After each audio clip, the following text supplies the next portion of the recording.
Olá, telespectadores da TV Cidade. Estou aqui mais uma vez para apresentar um outro programa. Vocês devem me conhecer do A Pauta é Música, um programa que atua com entrevistas de artistas, trechos de gravações e apresentações deles. E hoje eu apresento então para vocês um novo programa que se chama Música e Ciência.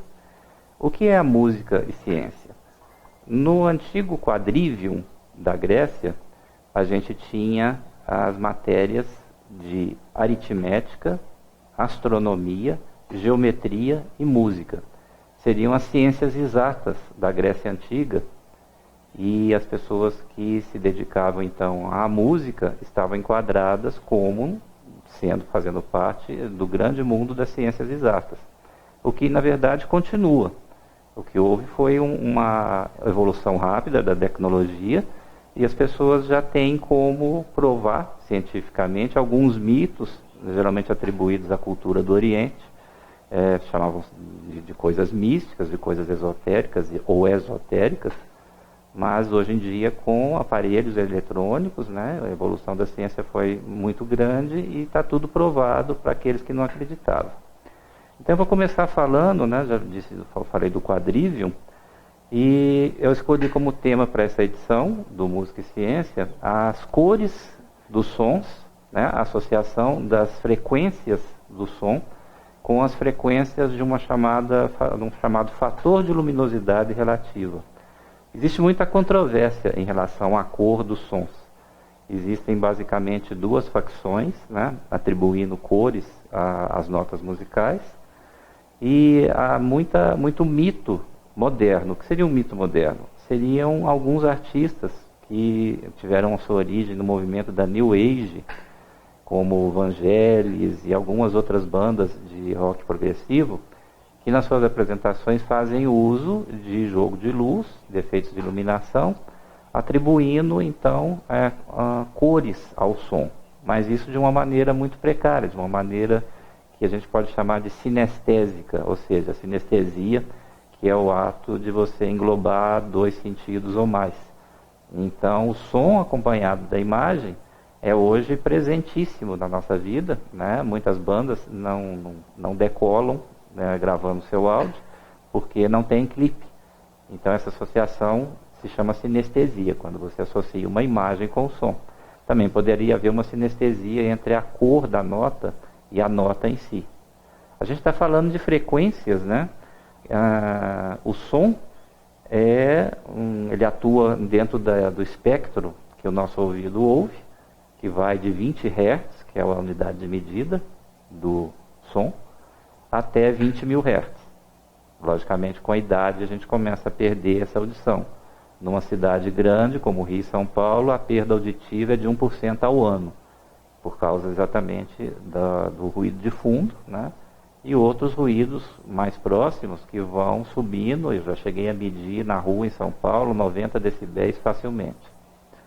Então essas bandas, né, que faziam uso de iluminação muito criativa, elas tentavam fazer uma associação entre os hertz, né, e entre a unidade, que é o terahertz, que faz com que se meçam as percepções do olho humano à luz. É muito complicado definir luz, mas ela é, na verdade, um efeito captado pelo nosso aparelho de visão, né, que não é lá muito bom, assim como os nossos ouvidos também não são lá muito bons microfones.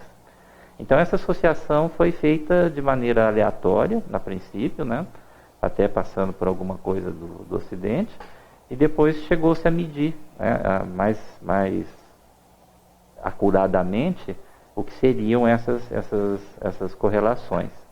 Logicamente, então, nós vamos trabalhar com ondas de som que vão de 17 metros aproximadamente até 0,017 nanômetros.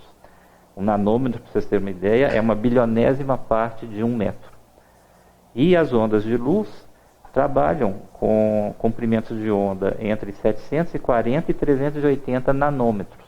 Então são escalas completamente diferentes e cujo equacionamento para se fazer uma relação é muito complicado e muito controverso, né? A primeira controvérsia que nós tivemos na América Latina foi de um musicólogo e físico argentino chamado Lívio Vinardi, que estabeleceu esse conceito de fator de luminosidade relativa.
Então ele atribuiu as notas musicais, começando do Dó ao vermelho, e seguindo o espectro do arco-íris. O Dó seria o vermelho, o Ré seria o laranja, o Mi seria o amarelo, o Fá o verde, aí nós chegamos no Sol, que seria um azul entre o turquesa e o azul claro, o Lá já um azul marinho, e o Si violeta voltando ao Dó, na outra nota Dó que viria depois desse segmento de 8 notas. Então, Dó, Ré, Mi, Fá, Sol, Lá, Si, Dó. 1, 2, 3, 4, 5, 6, 7, 8. A gente tinha, voltando a cor 8, voltando ao vermelho, mas numa nuance, num matiz um pouco mais diferenciado. Essas notas musicais que a gente usa hoje em dia, elas já tiveram alguma evolução. A partir de determinado ponto, foi se criando uma escala de 12 sons. A grosso modo, dividiram-se dessas 7 notas, 5 pela metade e ficaram 2 sem dividir. Muito a grosso modo. Daí você tem uma explicação com frequências que, inclusive, vocês vão ver num vídeo aqui no programa com uma pessoa muito conhecida que vai explicar, que é o chamado Pato Donald. Então, por outro lado, houve um movimento que não gostava que o Dó fosse vermelho. Então atribuíram o verde ao Dó, mas a ordem seguia sempre a ordem das cores do arco-íris. Essa associação, então, do Lívio Vinardi, começou a se embrenhar por um outro caminho da música e ciência, que seria a correlação dos chakras, que são os vórtices energéticos do corpo humano, muito tratados na acupuntura, nas artes orientais, E esses chakras teriam também uma evolução sonora a partir do vermelho. O chakra básico, que é na base da coluna vertebral, ele seria vermelho, depois a gente vai subindo para o laranja, amarelo, até atingir os chakras da ponta da cabeça, que estão associados à hipófise e à glândula pineal, que seriam o índigo, o azul escuro, e chegando já no violeta, que seria a nota Si. Então é mais ou menos uma escalada da coluna vertebral, subindo a energia, e muito mais complexo do que isso. Cada segmento associado a uma cor e, consequentemente, a uma nota, e essas notas poderiam ser, inclusive, agrupadas em associações de notas que se combinam, vamos também chamar assim. Cada um no segmento de 3 vértebras está associado a um órgão do corpo humano, como o coração, o estômago, hipófise, por aí quase todos os órgãos. Então, o que a gente trabalha e ouve falar de musicoterapia é muito controverso. O Música e Ciência, ele vai tratar de coisas que seriam mitos e verdades.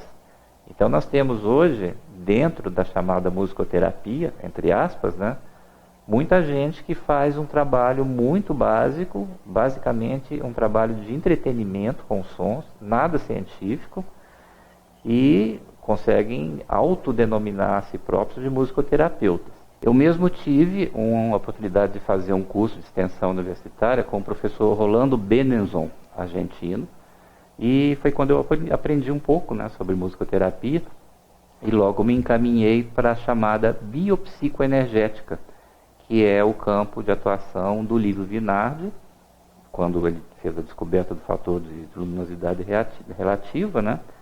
E foi associando essa, vamos dizer assim, coisas orientais com a biopsicoenergética, de quem também se aproveita muita coisa, que é do William Reich, já falecido, em 55. E a gente tem, então, uma disciplina que usa o estudo da energia. E, logicamente, depois da física quântica, já se associa a energia a um movimento, né? Não é mais aquela coisa da época de Newton. Mas, mesmo assim, a biopsicoenergética e toda essa polêmica em torno da cor do som, das cores das notas musicais, das frequências, né? Elas eram trabalhadas também no tempo de Pitágoras, na Grécia Antiga. Quando eu comecei o programa, eu fiz alusão ao quadrivium, né, que reunia a música, a geometria, a aritmética e a astronomia. Veja bem, não é astrologia, é astronomia.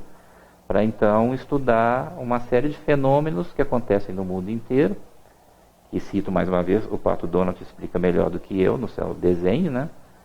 Então a gente tem escalas, né, que começam de determinadas notas e produzem efeitos no órgão que ela está ligada, a que está ligada a essa escala, e também produz efeitos na própria coluna vertebral, e isso inclusive está provando a certidão das notas e das cores das notas para o lado do pessoal do dó vermelho, e não do dó verde. Mas ainda há controvérsias, né? Inclusive com medições bem recentes. A escala dórica, por exemplo, é uma escala que se chama dórica porque ela começa da nota Ré, né? Aliás, da nota Mi. Então a gente tem essa escala associada com o vórtice do coração, do plexo solar, né? E os sons, desde que sejam executados numa ordem, elas produzem uma mobilização energética, né? Mexe com o órgão, e transferem as suas ressonâncias, assim como uma caixa de som vibra em cima de uma mesa e um copo que está ali perto pode vibrar, um órgão pode transmitir ressonância para outro. E isso tendo como base a coluna vertebral, né? Essa escala que começa com a nota Mi, ela trata da parte emocional do ser humano. Se a gente pensar um pouco, né, nos reinos, a gente tem o reino mineral, o reino vegetal, o reino animal, e passando do reino animal para o homem, a gente está aqui situado numa zona intermediária em que temos emoção, mas também temos raciocínio, não deixando de ser animais. A escala frígia, que começa com a nota Ré, né, ela está relacionada com o vórtice da hipófise, e passa-se, né, numa forma sucessiva pelos demais vórtices, voltando sempre para a hipófise. Ele é voltado, então, para desenvolver a parte da consciência mental, né, do intelecto, do raciocínio. Já uma escala lídia, que começa e termina com a nota Dó, ou com a nota... Enfim, todas essas escalas, né, que são conhecidas dos músicos, são conhecidas do pessoal que estuda música, tem uma atuação dentro de um órgão, né? E esse órgão, claro, vai estar trabalhando com os 3 segmentos da coluna, que estão associados, por sua vez, a um som. Essa correspondência também é acompanhada de alguns áudios, que eu vou colocar aqui no programa, mostrando como é que são os sons das cores, né, interagindo entre eles, e também um que eu preparei, inclusive, em estúdio, que é a sequência das notas da base da coluna até o cérebro. Então eu coloquei um timbre de piano, e é bem interessante, para vocês perceberem como há uma musicalidade nessas notas que foram medidas pelo Lívio Vinardi, e que ele inclusive diz que não iria passar como é que isso é trabalhado em termos rítmicos. A gente está falando de cor do som, cor da nota, é associada ao som da nota enquanto altura, da propriedade altura. Mas muita gente se consegue perceber melhor isso através de outro parâmetro, que é o ritmo.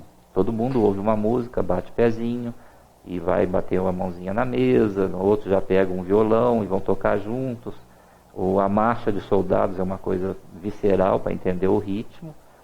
Então, a manipulação desses sons através do ritmo é que consiste na verdadeira musicoterapia. Então, o Lívio Vinardi deixa em aberto, né, essa aplicação da altura, juntamente com a duração de tempo, com o ritmo, para que seja feito em laboratório para evitar problemas, inclusive, de uma terapia visando acabar, né, com determinada doença ou minimizar os seus efeitos, produzir exatamente o efeito contrário, exacerbar, potencializar o mal que está acometido o paciente. Então, muito cuidado com quem diz que faz musicoterapia, e muito cuidado também com escolas de musicoterapia, e percebam e procurem se informar melhor do que musicoterapia está se falando, né? Se a pessoa que trabalha ali com musicoterapia não conhecer biopsicoenergética, ou pelo menos a bioenergética, já estamos trabalhando no campo do entretenimento puro, né? Então, falando dessas notas da coluna vertebral, a gente volta à Grécia Antiga, ao famoso Triângulo de Pitágoras. Pitágoras viveu na Grécia e ficou famoso pelo famoso teorema de Pitágoras, né? E ele chegou à conclusão de que se a gente pegasse o triângulo pitagórico, o triângulo mais conhecido do mundo, a gente teria cada uma das suas partes, né? A parte maior, a hipotenusa, seria uma nota, a parte da divisão dela por 2 seria uma outra nota e uma outra oitava, e assim por diante. Isso teve uma relação mais tarde e uma modificação no Concílio de Trento, por volta de 1540, 1550, em Trento, na Itália. A igreja anglicana começou a se separar da igreja católica e da igreja luterana. Houve ali um cisma entre as igrejas cristãs, né? Então, a música foi afetada no concílio por resoluções que estabeleciam diferença entre a música profana e a música sacra. Na música da igreja católica havia um desenvolvimento muito maior da composição em si. Existiam, por exemplo, 2 letras sendo cantadas ao mesmo tempo, o que hoje para nós é inimaginável. E chegou-se à conclusão de que a música sacra, da parte do Lutero, né? Os luteranos defendiam que ela deveria ser uma música de adoração, então ela deveria ter a letra muito clara. Partiu-se então para as modificações, por exemplo, de não se ter mais determinados sacramentos religiosos em latim, e sim na língua de cada país onde ele estivesse sendo aplicado. Isso chegou ao Brasil muito tempo depois, na década de 60, quando a missa, para escândalo de todo mundo, começou a ser rezada em português. Quando no meu tempo, por exemplo, cheguei a ver muita missa em latim. Mas então, no Concílio de Trento, chegaram à conclusão de que existiriam, né, a divisão dessa corda que o Pitágoras testava no chamado monocórdio, que era um instrumento simples, uma corda só esticada, e com aquela corda esticada ele a dividia, apertando a tecla, a corda em cada segmento, né, e medindo esses segmentos de forma a ver o que hoje nós chamamos tranquilamente na acústica, né, dos harmônicos. Quando a gente toca uma nota Dó, a gente está ouvindo os harmônicos do Dó na oitava seguinte, da quinta depois do Dó, da quarta nota depois do Dó, e mais outros harmônicos menores num conjunto.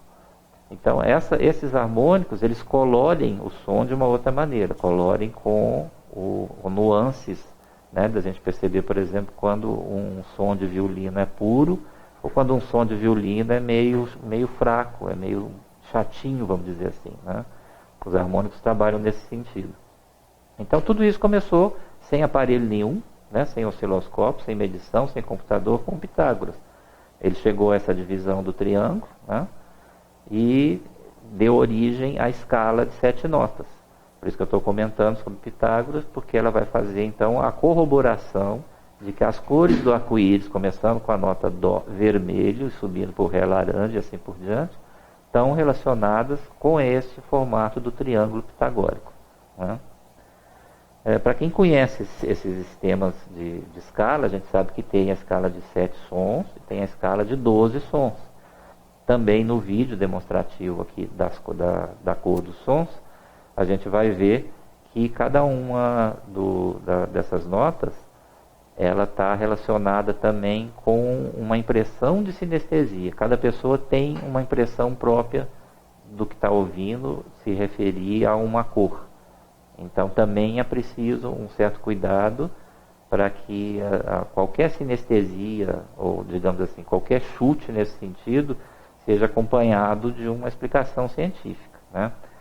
Uma jornada pelas maravilhas da matemática. Matemática é só para intelectuais. Intelectuais? Espera um pouco, Donald. Você gosta de música, não gosta? Aham. Sem os intelectuais, não existiria música.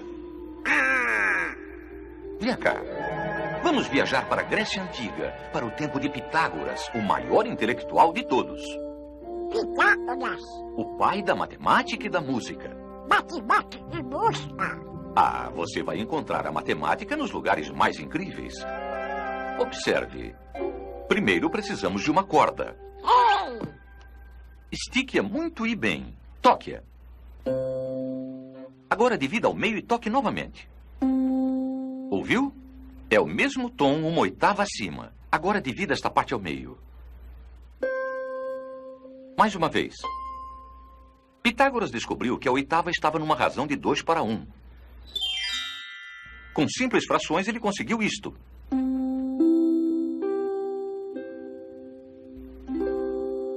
E a partir dessa harmonia e desses números, elaborou a escala musical que é usada até hoje.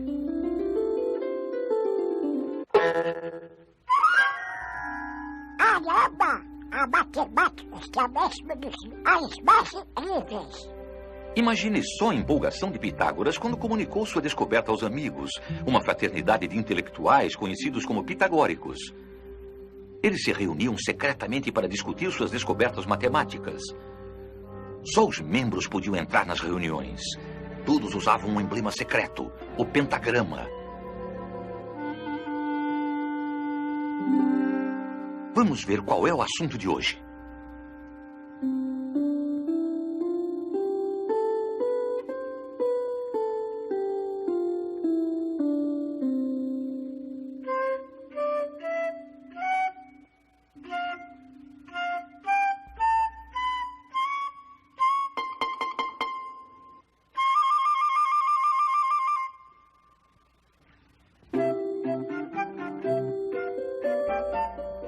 O que está vendo? Shhh, é um ensaio. Vamos ao ritmo.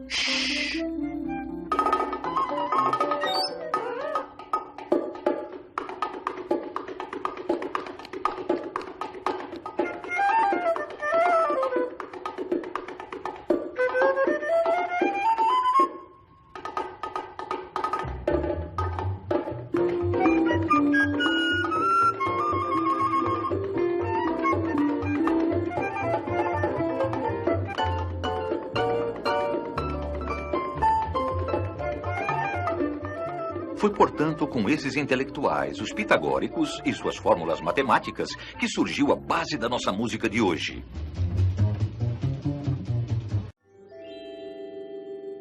Olha, você do intelectual, ele faz Foi o nosso velho amigo Pitágoras quem descobriu que o pentagrama estava repleto de matemática. As duas linhas mais curtas combinadas são exatamente iguais à terceira. E esta linha mostra as proporções mágicas da famosa regra de ouro. A segunda e a terceira linhas são exatamente iguais à quarta. Temos novamente a regra de ouro. Mas isto é só o começo. Escondido dentro do pentagrama está o segredo da criação do retângulo de ouro, que os gregos admiram por suas proporções belas e por suas qualidades mágicas. A estrela contém o retângulo de ouro muitas vezes.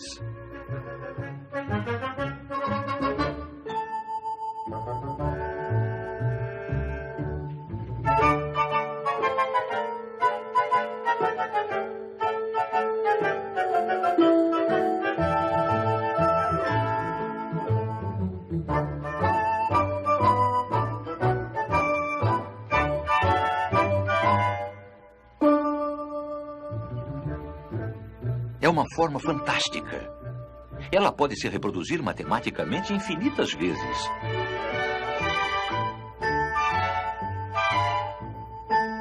Todos esses retângulos têm exatamente as mesmas proporções.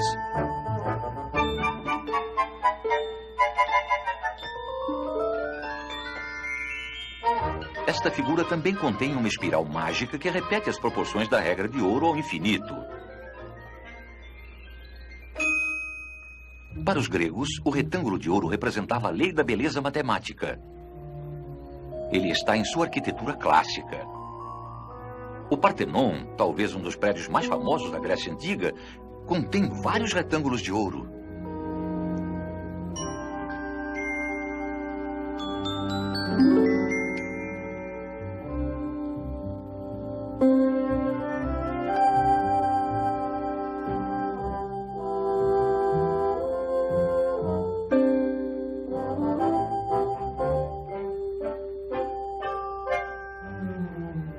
As proporções da regra de ouro também se encontram em suas esculturas.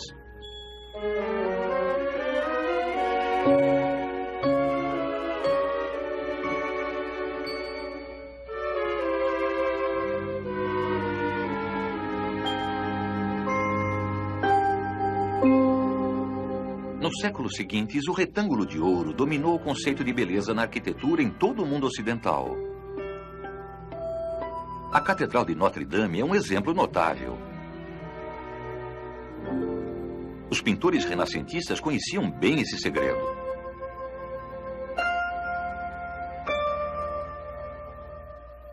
Hoje em dia, o retângulo de ouro faz parte do nosso mundo moderno.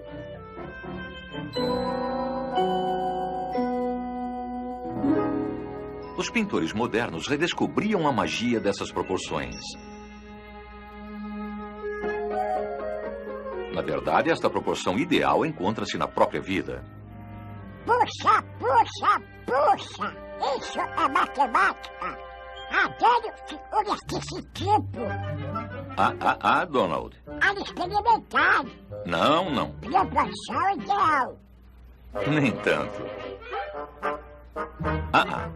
Não, eu acho que não. Ora, não podemos ser todos matematicamente perfeitos.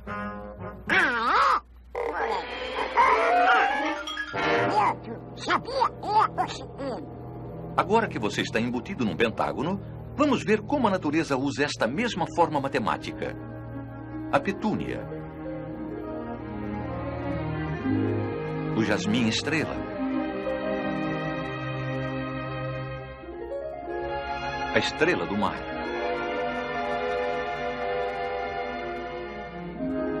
A flor de cera.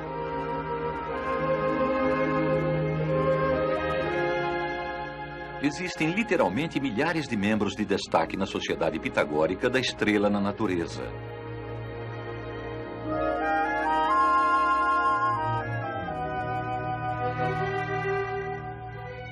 Todas as obras da natureza têm lógica matemática e seus padrões são ilimitados.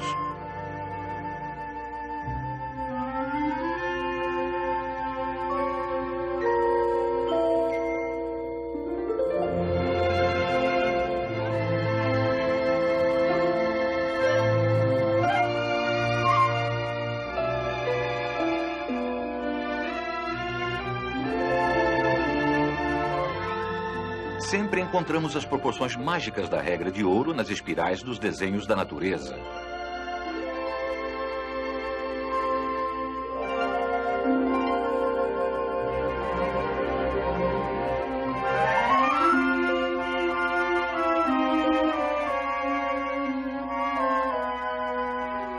A profusão de formas matemáticas nos faz recordar as palavras de Pitágoras. Tudo está organizado segundo os números e as formas matemáticas. Sim, existe matemática na música, na arte, em praticamente tudo. E como os gregos descobriram, as regras são sempre as mesmas.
Ao longo de 300 anos, a gente teve esse problema de definir qual é a cor da nota Dó e as notas subsequentes.